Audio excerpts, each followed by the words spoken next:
Le 12 janvier 1990, Dorothée Curtis, manager du Canyon Ridge Apartment Complex à San Diego, en Californie, c'est un complexe d'appartements, elle est approchée par un Afro-Américain qui lui demande un cintre car il a bloqué ses clés dans sa voiture. Dorothée, elle est super gentille, elle va lui chercher un cintre, l'homme il prend le cintre, et au lieu d'aller direction le parking où il est censé aller récupérer ses clés de voiture qui sont dans sa voiture, il se dirige vers le complexe. Dorothée, elle remarque ce phénomène, elle remarque que l'homme il va dans la mauvaise direction. Mais à ce moment-là, elle a trop de boulot et donc elle laisse tomber. Ce qu'elle ne sait pas, c'est qu'elle vient de donner un cintre à un homme qui va cambrioler et qui va aller attaquer une jeune fille de 21 ans, Tiffany Schultz, qui est en train de bronzer sur son balcon au deuxième étage. Elle est au téléphone avec son ami à 11 heures du matin, elle est en train de bronzer dans son balcon et la journée se passe bien. Quand son ami avec lequel elle était à 11 heures du matin au téléphone y rappelle, cette fois-ci, il n'y a plus de réponse. Tiffany ne répond plus au téléphone. Quand les voisins ils seront interrogés par la police plus tard, ils diront oui, effectivement, on a entendu du bruit, oui, on a entendu une femme crier, mais on n'a pas forcément senti la nécessité de sortir. Quand la colocatrice de Tiffany rentre, elle trouve le corps sans vie de Tiffany par terre. Il ne lui reste plus que le bas de son bikini sur elle. Elle a été tuée de 47 coups de couteau, tous portés sur le sein droit. Quand la police arrive, elle ne trouve pas de traces d'effraction. Donc le premier suspect, c'est forcément le petit ami de Tiffany qui avait certainement les clés. Mais comme il n'y a pas du tout de preuves concernant sa culpabilité, il est vite mis hors de la liste des suspects potentiels. Comme Tiffany, c'était une danseuse exotique, il y a beaucoup d'enquêteurs qui vont se dire c'est peut-être un client qui l'a suivi pour la tuer parce que il y a un truc qui s'est mal passé dans la boîte de STIRP et le client l'a suivi et il s'est vengé, mais pour l'instant, il n'y a aucune preuve. Les enquêteurs, ils savent juste que le suspect, il a sauté du balcon pour s'enfuir. Et l'enquête, elle se refroidit très vite parce qu'il n'y a aucun suspect. À ce moment-là, les enquêteurs, ils savent plus trop où chercher. Mais pas le tueur qui trouvera facilement une nouvelle victime. Un mois plus tard, dans le complexe immobilier à côté de celui où Tiffany vient de mourir, il y a une autre femme qui s'appelle Janene Buenhold, qui est une femme de 21 ans et qui partage son appartement du deuxième étage avec une autre étudiante. Ce complexe immobilier s'appelle le Buena Vista Garden et c'est une résidence qui est plutôt safe, sécurisée avec une piscine et généralement les gens ils sont plutôt tranquilles. Le 16 février 1990, Janene elle accompagne sa colocatrice au travail à 9 heures du matin et elle lui dit écoute je reviens te chercher quand tu as fini ton service à 16 heures.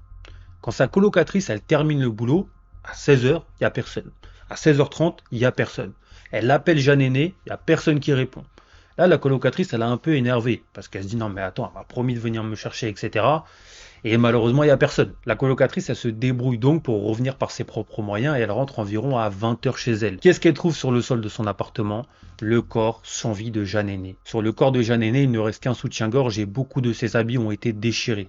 Elle est morte de 30 coups de couteau dans la poitrine. Imaginez la violence du tueur qui a voulu la tuer. Comme pour Tiffany, aucune trace d'effraction dans l'appartement. Donc là, les policiers ils se disent que c'est soit quelqu'un qui est rentré par effraction parce que la porte était ouverte, ou soit c'est quelqu'un qui a toqué.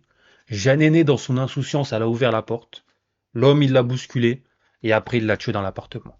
Cette fois-ci, l'arme du crime, elle est retrouvée et c'est un couteau qui appartenait à Jeanne Aîné. Et le couteau, je peux vous dire qu'il est rempli de sang. Et dans l'appartement, on trouve aussi un truc qui est assez bizarre. On retrouve des traces de sang en forme de nid d'abeille. Et on en trouve un peu partout, mais on ne sait pas pourquoi ces traces de sang. Est-ce que c'est une bague que le tueur avait?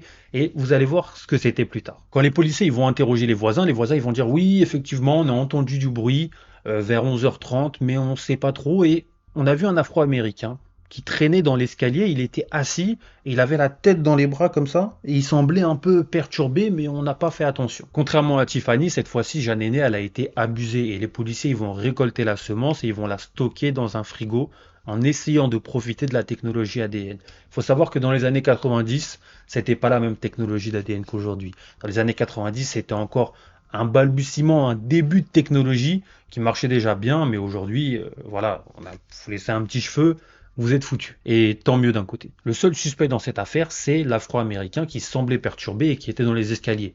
Mais cette fois-ci encore, il n'y a aucune preuve, aucun indice, aucun témoin direct. Le temps passe, on est un mois après le meurtre de Jeanne Aîné. Il va se passer quelque chose de bizarre dans la même résidence de Buena Vista Garden. Le 25 mars 1990, à midi, il y a une jeune femme qui s'appelle Anna Cotalesa qui va la supérette d'à côté de chez elle. Et vous savez, je pense que les femmes, elles ont un sixième sens contrairement à nous les hommes. Elle va acheter de la nourriture et sur sa route, il y a un arrêt de bus. Dans cet arrêt de bus, elle voit un Afro-Américain. Et l'Afro-Américain, il est tranquille, il attend le bus, donc elle ne le calcule pas. Elle rentre dans le magasin, elle fait ses affaires, elle achète ses affaires, pardon, et quand elle est sur le chemin du retour, elle repasse devant cet arrêt de bus, et cette fois-ci, elle voit que l'arrêt de bus, il est vide. Donc elle se dit que l'homme qui était en train d'attendre à l'arrêt de bus, il est monté dans le bus parce que le bus est passé. Sauf que quelques minutes plus tard, il y a un homme qui marche droit vers elle. Et c'est l'Afro-Américain qui était en train d'attendre le bus. Elle se dit, oula, là c'est bizarre quand même. Il attendait le bus, là il se dirige vers moi, et elle est prise de panique, elle commence à ralentir, et l'homme il la dépasse.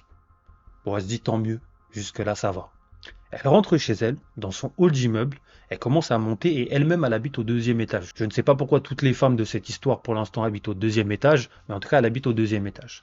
Elle monte dans les escaliers, elle est dans la cage d'escalier, elle arrive au deuxième étage et elle entend un bruit au rez-de-chaussée. Et en fait elle prend peur, donc qu'est-ce qu'elle fait? Elle court devant son appartement, elle rentre la clé dans sa serrure, elle ouvre vite la porte, et en fait quand la porte elle est ouverte, elle jette un coup d'œil dans le couloir de l'escalier, et elle voit l'Afro-Américain qui est comme ça. En fait, ça c'est le mur et il la regarde comme ça. Il la regarde comme ça. Et en fait, dès qu'il voit que Anna l'a vu, il se cache et il fait semblant de faire ses lacets. Ce qu'elle ne sait pas, c'est qu'elle vient de survivre parce que si elle avait pas couru dans l'escalier, il l'aurait certainement rattrapé et il l'aurait tué. Mais cet échec, il va pas du tout arrêter le tueur et il va commettre encore un meurtre dans la même résidence de Buena Vista. Et c'est dingue de se dire que dans cette résidence, il y a eu un meurtre, il y a eu une tentative de meurtre échouée. Bon, peut-être qu'Anna, elle a parlé beaucoup plus tard, mais ça commençait quand même à craindre dans cette résidence-là. Et malheureusement, le tueur, il va encore tuer. Olita, c'est une jeune fille de 18 ans qui vient d'être acceptée dans l'université de Michigan. Elle est toute excitée, et donc qu'est-ce qu'elle fait? Elle décide de prendre un appartement avec une copine dans cette même résidence de Buena Vista pour visiter un peu les lieux avant d'intégrer l'université. Donc Oli, elle vient visiter les lieux le 3 mars 1990, elle est avec son amie, ils font du tennis, ils bronzent dans la piscine, et à côté de la piscine, il y a une salle de sport. Dans cette salle de sport, il y a un Afro-Américain qui est en train de soulever des poids, qui est en train de faire grossir ses muscles, et il les regarde avec insistance. Et elle le voit les regarder, mais elle se dit c'est un homme. Voilà, elles sont en bikini, elles sont en train de bronzer. C'est normal qu'ils regardent un peu. C'est normal. Vous m'excuserez, mais en tout cas, cet homme-là, sur le moment, pour elle, ne représente pas un danger avec son regard. Rien de méchant. Il est midi et Oli décide de rentrer pour se doucher parce que le soleil tape trop et sa copine elle décide de rester 10 minutes solo à la piscine. Au bout de 10 minutes, la copine d'Oli elle arrive devant la porte et elle entend crier dans l'appartement. Elle essaye d'ouvrir la porte, elle est quand même courageuse pour une jeune fille de 18 ans. Elle essaie d'ouvrir la porte elle est verrouillée. Et toujours ça crie à l'intérieur. Elle toque chez les voisins ils appellent le gardien il a les clés. Tout le monde rentre et quand ils arrivent dans l'appartement, ils voient un Afro-Américain avec un couteau énorme rempli de sang qui les regarde, qui trébuche, il se retourne et il saute par la fenêtre. Quand l'homme il a sauté par la fenêtre, la copine d'Oli elle court dans la salle de bain et elle retrouve Oli qui est encore vivante. C'est un miracle parce qu'elle n'a reçu qu'un seul coup de couteau. Et d'habitude, l'homme qui tue, il en met au moins une trentaine. Sauf que malheureusement pour Oli, c'était un couteau de 30 cm, la blessure elle est trop profonde et Oli meurt avant que l'ambulance arrive. Quand la police arrive, cette fois-ci, il y a beaucoup d'indices. Il y a des empreintes de chaussures, il y a des traces de sang, il y a les habits du tueur qui sont retrouvés sur le parking, il y a même l'arme du crime qui est retrouvée à côté des habits. L'indice le plus fort, c'est le registre de signature de la salle de sport. Le nom d'un homme sort, Cleophus Prince Jr.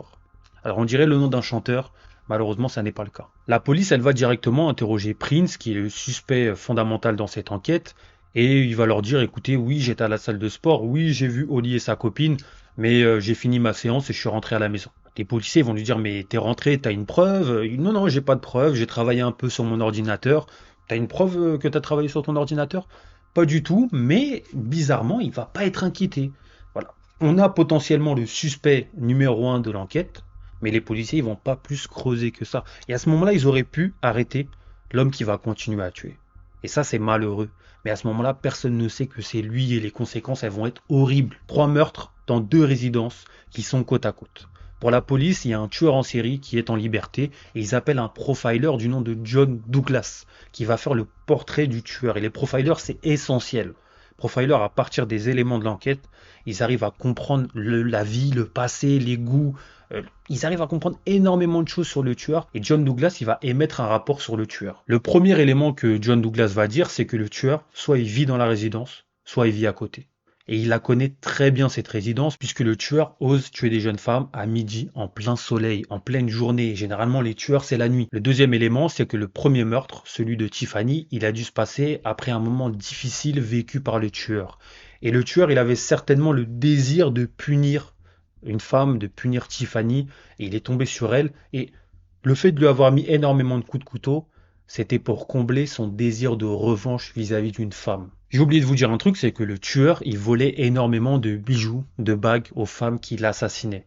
Et le profiler, il s'est dit potentiellement, il vit avec une femme, il est dépendant de cette femme, et le tueur prend plaisir à offrir par exemple des bagues en or qu'il avait volées à sa femme, et il prend plaisir à voir sa femme porter les objets des femmes qu'il a tuées. Le profiler, il va aussi dire que le tueur en série, il va changer d'endroit. Parce que Buena Vista, c'est devenu trop dangereux pour lui.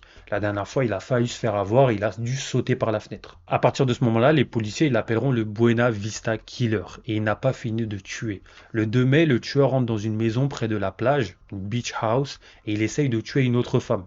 Mais cette fois-ci, il tombe sur une femme qui est costaud et elle arrive par miracle à échapper du tueur et elle s'enfuit, elle ouvre la porte, elle se sauve et il se sauve aussi. 3 semaines après, le 2 mai 1990, une femme de 38 ans, Elsa Keller, ne se présente pas au travail et ne répond pas aux appels de sa fille. Quand la fille de 18 ans s'inquiète, elle va voir sa mère et elle retrouve le cadavre allongé de sa mère avec 9 coups de couteau dans la poitrine. Quand les enquêteurs ils vont analyser la scène de crime et le corps d'Elisa Keller, ils vont se dire que le tueur déjà il est rentré par la fenêtre par effraction.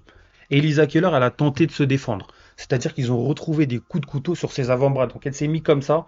Oui, je suis un très bon acteur, mais elle s'est mise comme ça. Et elle avait plein de coups de couteau ici. Comme quoi le tueur, il a essayé de l'attaquer comme ça. Il l'a mordu aussi. Et ils retrouveront aussi des marques de nid d'abeilles un peu partout. Et ces marques-là, pour l'instant, ça reste un mystère pour les enquêteurs. Le dernier meurtre, c'est certainement le plus horrible, c'est en septembre 1990 qu'il a été commis. Et il concerne une mère et sa fille. Pamela Clarkson, 42 ans. Elle va à la salle de sport et elle laisse sa fille Amber dormir à la maison, tranquillement, toute seule. Le voisin, à 11 heures du matin, il entend Amber crier sur quelqu'un. Il entend Amber pleurer. Il ne réagit pas. Quand Pamela, elle rentre du sport, à peu près une demi-heure après, le tueur, il l'attend dans le salon, avec un couteau. Le même couteau qui vient de servir à tuer sa fille. Il tuera le jour même Pamela et Amber, 11 coups de couteau chacune. Le tueur, il est rentré par la fenêtre, il a volé de l'argent, il a même volé la télévision. Et c'est incroyable de se dire que, vous savez, quand vous êtes dans votre appartement en pleine journée à 11 heures du matin à San Diego, c'est quand même dingue de se dire qu'on peut mourir à ce moment-là. La maison, c'est le lieu le plus safe où on se sent en sécurité. À 11 heures du matin, on se dit qu'il y a des voisins qui peuvent venir nous aider, qu'il y a une voiture qui peut passer et potentiellement un homme, il peut s'arrêter, il peut venir vous sauver. Et là, le tueur, il rentre par effraction en pleine journée avec un couteau et il tue des personnes et il est libre, il laisse aucune trace. Parce qu'une femme qui se fait tuer à 4 heures du matin, on va se dire, bon, elle est sortie en pleine nuit, elle a fait une mauvaise rencontre, la nuit, il y a beaucoup de méchants, mais une jeune femme de 18 ans et une mère de famille de 42 ans qui se font tuer en pleine journée, ça c'est grave et ça c'est dur.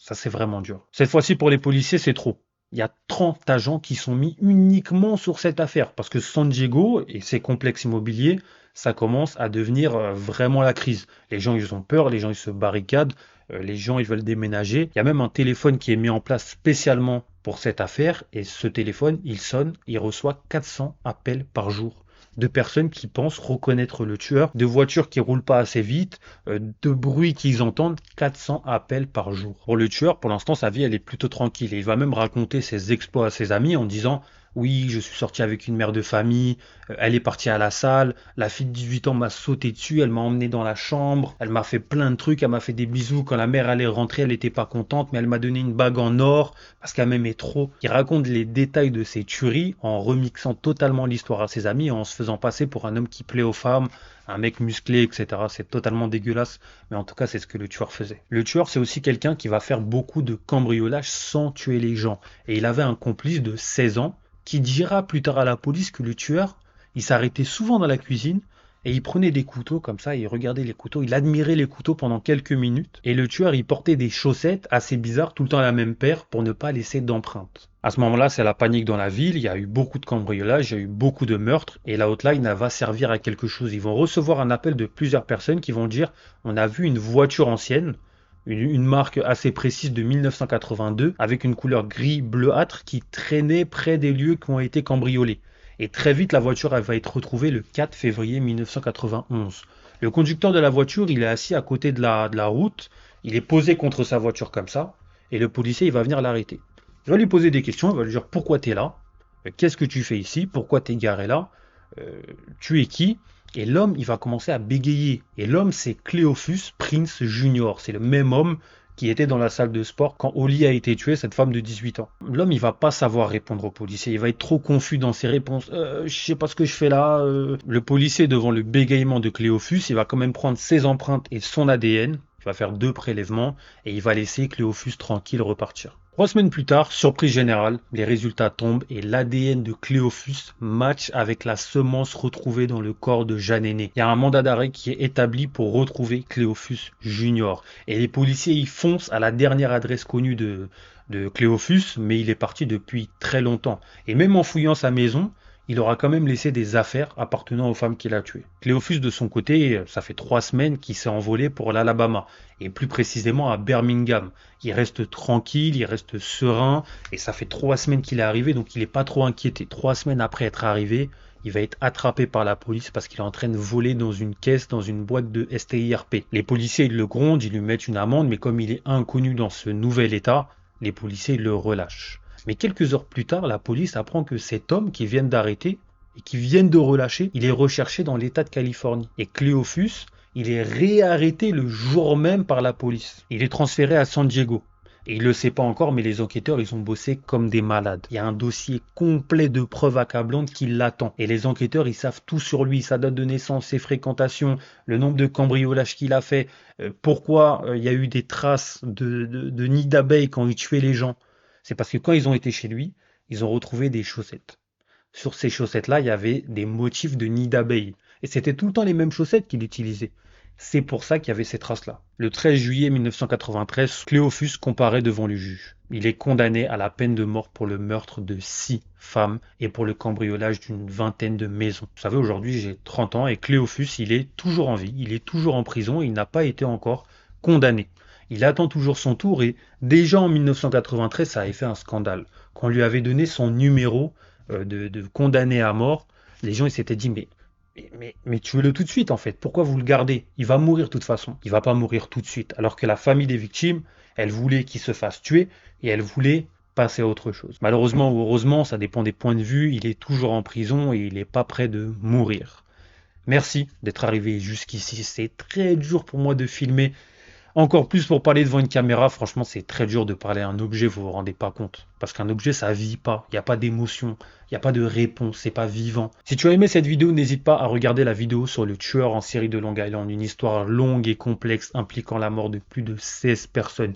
Une affaire extrêmement récente, puisque c'est dans les années 2020 que l'homme a commencé à être suspecté et a été arrêté.